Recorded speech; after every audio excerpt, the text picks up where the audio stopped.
জাহান্নামে মানুষ সবচেয়ে বেশি কেন যাবে? কোরআন কি বলছে একটু শোনার ট্রাই করি।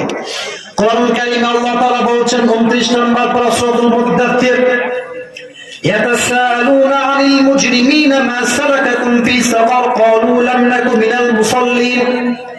জাহান্নামী মানুষগুলোকে বলা হবে, তোমাদেরকে কোন গুনাহ আজকে জাহান্নামে নিয়ে আসছে? মানুষগুলো সবচেয়ে কোন কারণে জাহান্নামে বেশি প্রবেশ করেছে? তারা ডাক দিয়ে বলবে, ক্বালু লাম নাকু মিনাল মুসাল্লিন, আমরা দুনিয়ার জমিনে সমস্ত কাজ করেছি, সমস্ত ভালো কাজ আমরা করেছি, বাট একটা কাজ আমরা ভালো করে করতে পারি না, আমরা কেউ নামাজি ছিলাম না। আমরা কি ছিলাম না? ক্বালু লাম নাকু মিনাল মুসাল্লিন, আমরা কেউ নামাজি ছিলাম না। সবচেয়ে বড় কারণ হবে বেনামাজি হওয়া। আমি বারবার বলি, গোলাম সারওয়ার সাইদ হুজুর নামে হুজুর, সে হচ্ছে মিজানুর রহমান আজের নানা ছিল সম্পর্কে, মানে বারবার